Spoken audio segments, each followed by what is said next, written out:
कक्षा 11वीं विषय गणित विविध प्रश्नों अध्ययनों अनुक्रम तथा श्रेणी। प्रश्न 20वां, यदि ABC समांतर श्रेणी में है, BCD गुणोत्तर श्रेणी में तथा 1/C 1/D 1/E समांतर श्रेणी में है, तो सिद्ध कीजिए कि ACE गुणोत्तर श्रेणी में है। इसके हल में देखेंगे पहली लाइन, क्योंकि ABC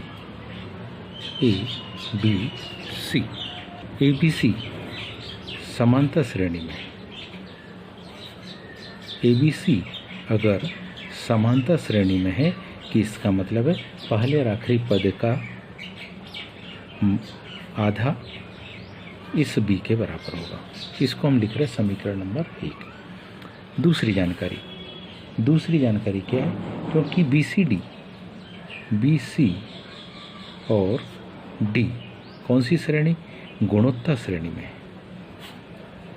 BC और D यदि गुणोत्तर श्रेणी में है, इसका मतलब है कि यदि हम देखें तो किसका, BD, तो हम लिख सकते हैं C बराबरी से करनी के अंदर BD, या दोनों पक्षों का वर्ग कर दे तो BD बराबरी से C की घात। अगली जानकारी क्या दिया, तथा 1/C, 1/D और 1/E कौन सी समांतर श्रेणी में है। ये हमारे पास समांतर श्रेणी में है। इसका सीधा सा मतलब क्या, 1/C धन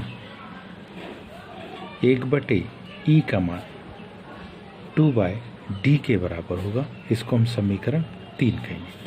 अब समीकरण 1 और 2 से ध्यान से देखें, यहाँ पर हम B की वैल्यू रख सकते, A-C/2 लिख सकते हैं, A-C/2। तो कौन कौन से, समीकरण 1 व 2 द्वारा, समीकरण 1 व समीकरण 2 के द्वारा क्या लिख रहे हैं हम, ध्यान दीजिए। B की जगह पर लिख रहे हैं हम A-C/2 गुणित D बराबरी से C की घात 2।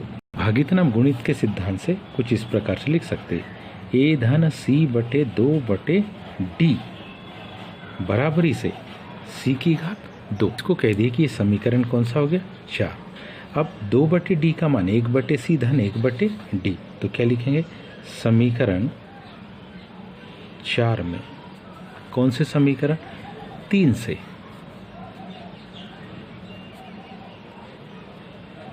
मान रखने पर, इससे जैसे हम इसमें मान रखेंगे तो ध्यान से देखिए क्या, A-C तो अंश में रहेगा, बटे में क्या आ जाएगा, 1/C धन 1/E बराबरी से C की घात 2।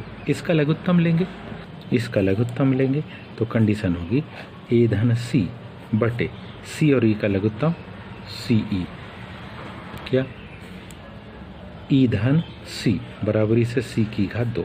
ये C का अंश में गुना हो जाएगा, तो अगली स्टेप में यही मान कुछ ऐसा परिवर्तित दिखाई देगा, A-C गुणित CE बटे C-E बराबरी से C की घात 2।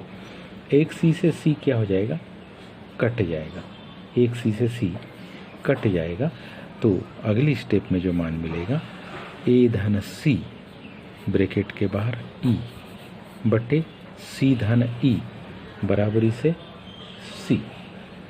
अब इस C-E में इसका गुणा हो जाएगा, तो मान क्या मिलेगा, देखिए, तिर्यक गुना और A का E से गुणा, तो AE धन CE बराबर C का C से गुणा, C² प्लस CE। CE से CE घट गया तो क्या आ गया, AE बराबरी से C की घात 2। ये तभी संभव है जबकि A, C और E कौन सी गुणोत्तर श्रेणी में।